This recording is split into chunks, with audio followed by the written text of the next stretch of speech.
Ikan sangat ikan ini. Mohon maaflah saya sendiri.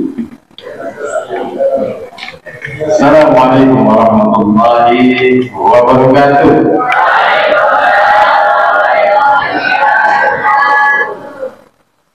Alhamdulillah wassalatu wa syukran lillah. Asyhadu an la ilaha illallah wahdahu la syarika lah. Wa asyhadu anna Muhammadan abduhu wa rasuluh. Allahumma shalli ala sayyidina Muhammadin wa ala alihi wa sahbihi ajma'in.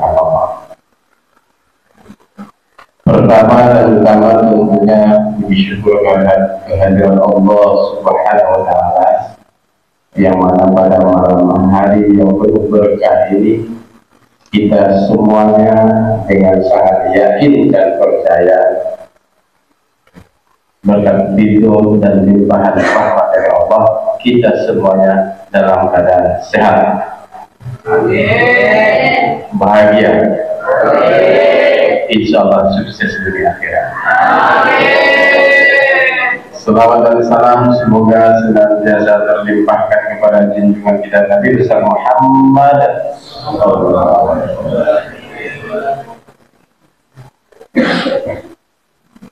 yang sama-sama kita muliakan, kita ta'zimi pimpinan pondok pesantren sekaligus pengasuh pondok pesantren An-Nur Sungai Duri, Kiai Haji Asy'ari Mahmud. Beliau ini sudah sekian lama kami kenal. Sepertinya sampai detik ini begini saja beliau. Kayaknya awet muda. Awet muda ya. Ya. Awet muda ya. Ya sudah sangat. Sayanya yang awet tua. Beliau masih begini saja. Tahun 2014 saya ingat betul ketika saya diamanahkan menjadi kasih Pendis waktu itu. Sudah pasti saya berhubungan dengan para pimpinan pondok pesantren madrasah yang menjadi lingkup wilayah kerja, dan saat itulah saya mengenal beliau, dan beliau sosok yang paling rajin berkomunikasi, berhubungan, bersilaturahim. Alhamdulillah, jadi itu barangkali yang membuat beliau awet muda. Yang sangat kita hormati dan muliakan juga pengasuh pimpinan pondok pesantren An-Nur, Kiai Haji Khalid, bukan bahasa lama ya ujungnya. Ini singanya Aswaja. Sosok pimpinan pondok yang masih sangat muda dan insya Allah memberikan warna yang sangat menggairahkan untuk pondok pesantren yang ada di sini, dan bisa mewarnai pondok pesantren yang tadi adanya seperti disampaikan Kiai Ismail, sepertinya belum ada di Kalbar. Nah, ini bahasannya menarik ini. Belum ada di Kalbar, satu desa 5 pondok. Nanti kita cek. Tapi yakin kita, itu dengan keyakinan kita sampaikan. Yakin. Nah, mudah nanti ke depannya tidak hanya wajar Sungai Duri ini pondoknya bisa lebih ya dari 1, bisa 5. Kalau tantangannya luar biasa, itu masuk ini, ya kan? Sempat teroris singgah di sini kan? Pernah tahu nggak tahun berapa itu? Pernah. Nah, Bapak juga pernah singgah di sini. Nah, artinya tantangan di Sungai Duri ini luar biasa. Wajar dikasih lebih di pondok pesantren yang ada di sini. Mudah-mudahan betul-betul menjadi benteng, tidak hanya benteng Aswaja dalam amaliyahnya, tapi juga benteng kebangsaannya.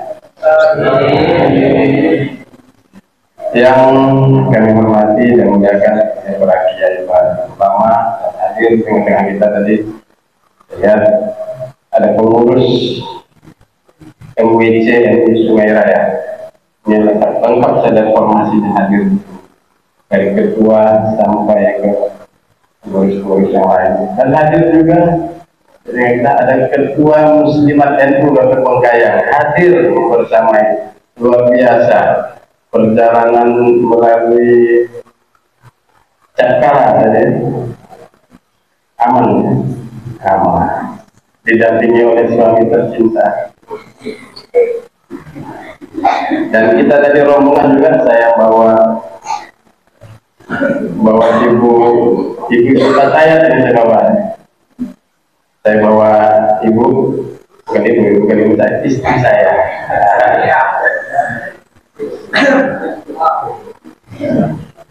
Kemudian yang hadir dengan wakil Tanfiziyah kecil yang sekaligus penyelenggaraan haji dan umroh di kantor agama Bengkayang Bapak Mas Herudin, hadir juga Bapak Kawa Singeraya Pak Haji Abdul Muttalib, amin.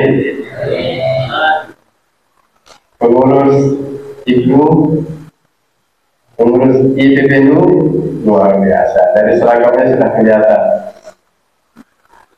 Adik-adik santri dan santriwan dan santriwati yang luar biasa dan hadir malam ini sama-sama kita ingin berbelajar kepada Allah yang istiqomah dan kubro, mudah-mudahan tazkiyatun nafs itu menjadi penyeimbang, karena tazkiyatun akal tadi ya, sudah kita lalui, sekarang ini tazkiyatun nafs kan begitu ya, harus seimbang. Nanti asmanya itu harus berimbang, harus tawazun, berimbang. Jadi tidak boleh timpang itu. Jadi mujahadahnya jalan terus, ya. Fikirnya jalan, pergerakannya juga jalan. Jadi orang NU itu pergerakannya jalan, bergeraknya itu ya, lewat organisasi, lewat ikhtiar, kemudian dalam bentuk itu juga mujahadah dalam zikirnya juga harus jalan seimbang. Baik, pada kesempatan yang berbahagia ini mungkin sekedar untuk mengingatkan kepada kita kembali tentang sejarah hari santri ya. Jadi mungkin kita sudah disampaikan oleh Khalid. Resolusi jihad itu kan mulai dicetuskan tanggal berapa? 22 Oktober.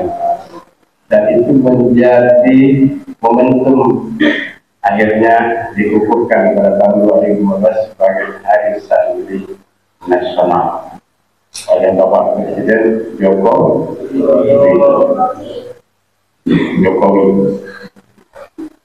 Hadiah ini luar biasa, hadiah untuk para santri, hadiah untuk para santri di hari santri. Perjuangan dari para tokoh-tokoh NU, pengurus-pengurus NU dan tokoh-tokoh politik khususnya lewat PKB.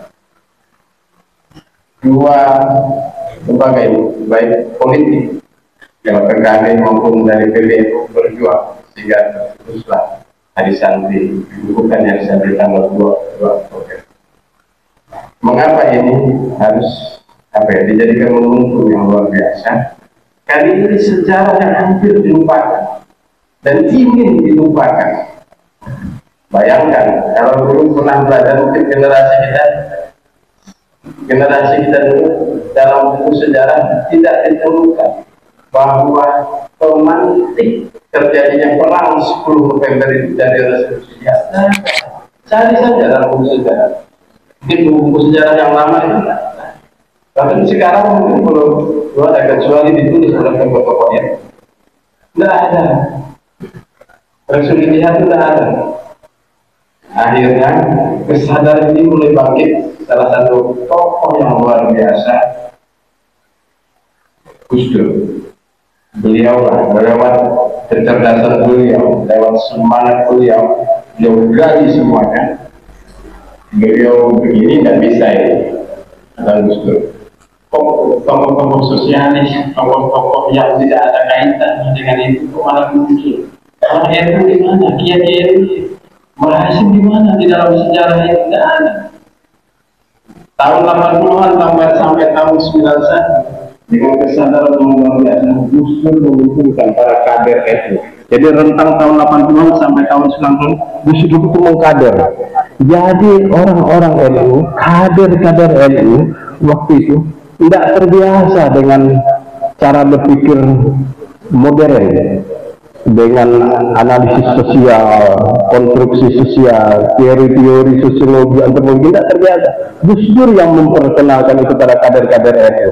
Makanya di tahun 80-an sampai 90-an itu di kader itu. Termasuklah Dr. Agus Suyoto yang menulis sejarah Atlas Wali Songo, itu kader pertama yang dikader oleh Gus Dur. Untuk apa? Untuk memperkenalkan betapa peran santri dan kiai luar biasa untuk bangsa dan negeri ini, yang dilupakan, bahkan ingin dilupakan, dibuang dalam konteks sejarah. Tidak ada nama. Cari saja di buku sejarah di masa lalu itu, tidak ada ditulis peran dan resolusi jihad untuk sampai akhirnya perang 10 November yang dikenal dengan Hari Pahlawan itu. Kita hanya tahu Bung Tomo, kan? Bung Tomo itu tidak mungkin bergerak merdeka kalau tidak ada resolusi jihad. 10 November itu didahului dengan resolusi jihad 22 Oktober. Tanggal 26 Inggris, Belanda, sekutu ya, menjadi sekutu ya, Inggris ingin kembali menjajah Indonesia, mau mendarat, dan memang sudah mendarat di Surabaya tanggal 26. Ya, melihat itu para santri dengan ada senjata tidak terima, maka terjadilah perang 4 hari, 26, 27, 28, 4 hari perang. Siapa yang menggerakkan? Santri, para kiai, yang sampai terbunuh Jenderal Malabi, ya? Tahu kan, Jenderal Malabi digeranat oleh santri ya, di mana dapat granat itu, hanya mati. Tapi tidak diberitakan di media manapun jenderal ini mati. Malulah, yang bunuhnya bukan tentara. Tapi itu tidak ada sebelum ada tentara. Baru santri yang perang ini. Tentara belum ada, belum perang, belum bergerak. Santri, malu dong. Santri di pondok pesantren yang bunuh jenderal kan. Nah, 30 Oktober meninggalnya Malabi ini akhirnya menjadi pemantik akhirnya Belanda lewat sekutu membuat semacam peringatan di tanggal 9 November kalau tidak menyerah, awasanya tantangan, kalau tidak menyerah Surabaya akan dibumi hanguskan dari darat, laut dan darat laut dan mau dibumi hanguskan. Santri tidak mundur terus, maka hari perang yang luar biasa di tanggal 10 November itu. Jadi, sejarah itu betul nyata. Setelah Gus Dur dan para kader muda meneliti, banyak ditemukan akhirnya sumber-sumber informasi tentang resolusi jihad ini ditemukan dalam majalah-majalah luar negeri yang berbahasa asing. Ada 1-2 koran yang ditemukan menjelaskan tentang adanya resolusi jihad ini. Artinya betapa peran santri dan para kiai dalam perjuangan bangsa ini melawan penjajahan. Bahkan sebenarnya zaman dari mulai Pangeran Diponegoro itu kan santri itu mau dihilangkan dalam konteks sejarah ini. Jadi Pangeran Diponegoro itu hanya dilihat sebagai sosok orang Jawa, raja, kan gitu kan. Padahal dia santri, kiai, tasawuf, seorang sufi. Nah, mau dihilangkan peran-peran itu. Nah, maka hari ini sesuai dengan tema Hari Santri, menyambung juang, merengkuh masa depan, artinya harus ada ketersinambungan, harus ada berkesinambungan. Sanat perjuangan di masa lalu sampai saat ini, mulai dari perang melawan penjajah, masa kemerdekaan sampai saat ini harus ada ketersambungan. Tidak boleh putus. Kalau putus, waduh repot. Prabowo mengumumkan menterinya saja sudah ada yang mau ngomong kecewa lah intinya kan. Mungkin adik-adik atau bapak mendengar di media sosial diberikan, ada beberapa wilayah yang sepertinya kecewa, wah, kayak bahasanya mau pisah dan sebagainya. Nah, itu rawan. Makanya yang paling dekat nanti menjaga NKRI ya NU. Karena bagi orang NU, antara ber-NU dengan ber-Indonesia itu tidak bisa dipisahkan. Antara NU dengan NKRI itu tidak bisa dipisahkan. Dua sisi mata uang ibaratnya yang tidak bisa dipisahkan. Nah, maka hari ini diperingati lagi besok tanggal 22 Oktober sesuai dengan temanya, ya, menyambung juang, merengkuh masa depan. Artinya perjuangan di masa lalu dengan hari ini tidak bisa diputus, harus menyambung. Jadi tugas kita hari ini menyambung sanad perjuangan itu. Melalui apa? Melalui Aswaja An-Nahdiyah, melalui Nahdlatul Ulama. Apapun omongan orang di media yang rajin melihat medsos, cacian, kebencian dan sebagainya biasa.